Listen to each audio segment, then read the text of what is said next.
tutti ragazzi! Dunque, vi avevo detto che avrei fatto prima o poi magari un video mini guida dedicata agli ingredienti della cucina giapponese.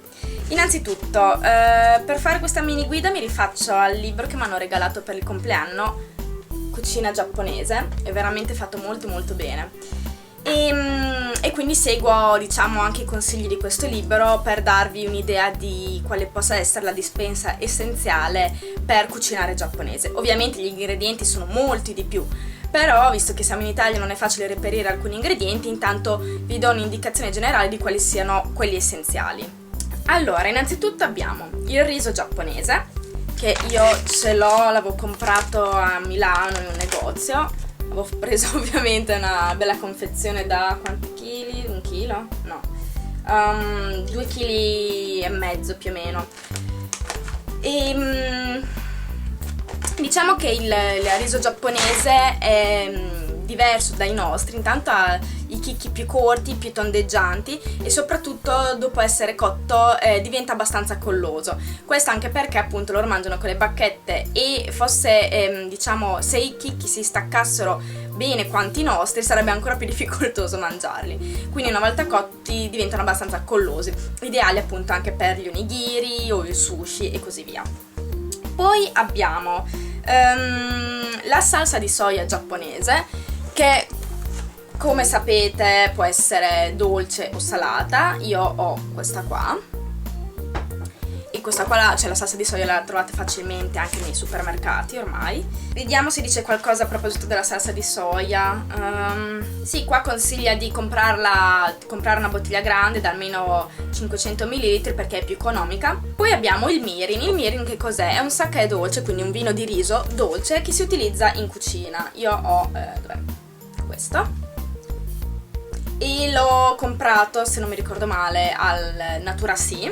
Al Natura Sea troverete molti ingredienti giapponesi, sono abbastanza forniti e magari il costo non è particolarmente basso, però diciamo in attesa di andare in una città più fornita o di comprare online, a Natura Sea sappiate che ci sono ingredienti giapponesi. Sì, dice che il mirin è veramente fondamentale perché viene utilizzato in quasi tutte le ricette, ha un basso contenuto alcolico, non è facile trovare un sostituto a questo ingrediente e quindi mi raccomando, compratele e tenetele in casa se avete intenzione di cucinare giapponese. Il katsuobushi, che sono quei fiocchi tra virgolette di pesce essiccato, di tonno essiccato, che si mettono tipicamente sopra il takoyaki o l'okonomiyaki. Vi metto magari una foto qua di fianco. Io adesso non ce li ho più perché li ho finiti, quindi dovrei ricomprarli. Viene anche utilizzato per fare alcuni brodi insieme a delle alghe. Poi cosa abbiamo? Ah, il brodo dashi.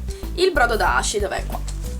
Allora, io l'avevo comprato penso a Milano, non credo di averlo comprato online, anche perché è una confezione abbastanza grande. Quindi sì, penso di averlo comprato a Milano. È questo è tipo in dado, in polvere, e si aggiungono dall'1 ai 2 ai 3 grammi a seconda della ricetta che si vuole fare. Qua dietro sono scritte le indicazioni in giapponese. Per quanto riguarda il brodo dashi, ovviamente si può fare con il brodo granulare, come nel mio caso, però potete farlo benissimo anche in casa. Che ci sono due tipi di brodo dashi: l'ichiban, che sarebbe il primo, e il niban, appunto, niban dashi, che vuol dire secondo brodo dashi. Il primo è un gusto più intenso, puro, mentre il secondo si mescola ad altri ingredienti. Per fare ad esempio l'ichiban dashi, quindi sapore più intenso, lei utilizza 2 pezzi di alga kombu e 50 grammi di katsuobushi, che è quella appunto, quelle fiocchi di tonno essiccato. Ecco, semi di sesamo tostati. Io in questo momento no, non ce li ho, forse ce li ho. No, non penso di averceli perché qua non li ho trovati, quindi si possono trovare benissimo alla Natura Sea. Si utilizzano soprattutto, da quel che ho visto, come decorazione dei piatti, però sì, vengono utilizzati spesso. Il miso, allora, ce ne sono di tantissimi tipi. Io l'avevo comprato sempre al Natura Sea e in questo caso è dov'è che è scritto qua? Miso di riso miso di riso. E ci sono tantissimi tipi, chiari, scuri. Sì, è ottenuto da fagioli di soia fermentati. Si può usare nelle salse, nelle zuppe o nelle marinate. Quello più comune qua dice è quello awase, che viene diciamo a un sapore standard e si conserva in frigo. Il sake, che ce l'ho però non l'ho portato qua con me, sì, viene utilizzato in tantissime salse, ce ne sono di tantissimi tipi, ma qualsiasi bene o male può andare bene, e ovviamente non solo per cucinare ma anche da bere caldo o freddo. Abbiamo l'aceto di riso, io non ce l'ho perché di solito l'aceto di riso si usa soprattutto per fare il sushi oppure il chirashi sushi, che è tipo la ciotola di riso con sopra il sashimi. E poi abbiamo noodle tipo soba e udon, che a dire la verità ce li ho, ma non ce li ho di là in cucina, quindi non vado a prenderli, vi metto le foto. Sì, insomma, comunque gli udon sono quelli bianchi un po' più spessi, mentre i soba sono fatti di grano saraceno, sono di solito marroncini, appunto, più sottili. E sono quelli più tipici. Poi ovviamente c'è anche il ramen, che è un'altra diciamo varietà. E vi metto qua a lato il link di un articoletto che avevo scritto proprio a proposito della triade dei tagliolini giapponesi, che avevo scritto sul mio blog, quindi vi metto il link qua. Se siete interessati cliccate e leggetevi l'articolo. Poi cos'altro? Il tofu, anche in questo caso ce ne sono di diversi tipi. Io non ce l'ho perché lo si può trovare benissimo al Natura Sì. Tra l'altro sono andata ieri e ho visto che hanno fatto delle varianti un pochino più italianizzate, tipo al pomodoro, al basilico, se non ricordo male, alle olive. Non so come siano, non le ho mai provate. Si ottiene dai fagioli di soia. Ne esistono di due tipi, quello morbido e quello sodo. E vabbè, l'amido di patate, ci sarà senz'altro l'amido di patate giapponesi, ma va benissimo il nostro. L'alga kombu, che è questa qua. Io queste le avevo prese in un negozio macrobiotico, ma si trovano anche queste presso il Natura Sì.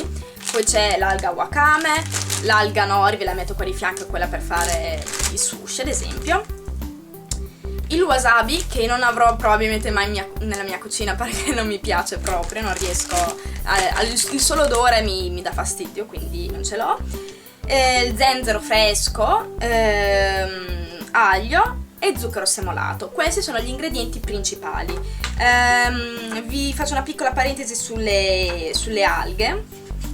L'alga kombu cosa dice? Serve ad aromatizzare il dashi, l'alga kombu. Prima di usarla bisogna pulirla con un panno umido o sciacquarla leggermente sotto l'acqua fredda. Stesso procedimento anche per l'alga wakame, che si utilizza ad esempio per le zuppe. Questi sono gli ingredienti principali. Io ho altri ingredienti qua con me, ve li faccio giusto vedere perché possono, magari se volete fare alcune ricette, qua ho la yakisoba sauce, che l'ho infatti utilizzata per fare la ricetta degli yaki udon o yakisoba, vi metto il link qua se siete interessati.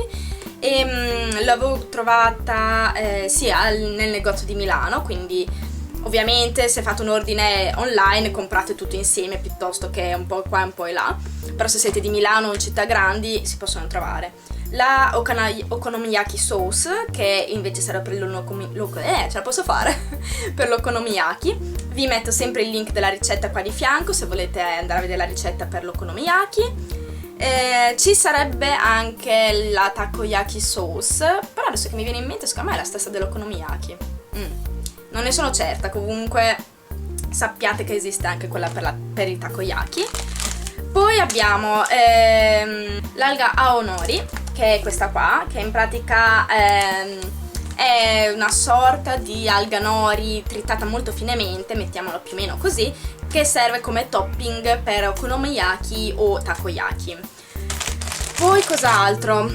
C'ho anche una scatola di curry, che si può trovare abbastanza facilmente nei negozi orientali, asiatici, scusate un po' di casino. Questo qua c'è scritto anche in inglese, medium hot, però c'è anche dolce oppure più piccante e si utilizza soprattutto per fare piatti come ad esempio il kare raisu, e vi metto sempre il link qua per vedere la ricetta del kare raisu. Poi cos'altro? Ho anche la tonkatsu sauce, che serve per fare per appunto è la salsa tonkatsu.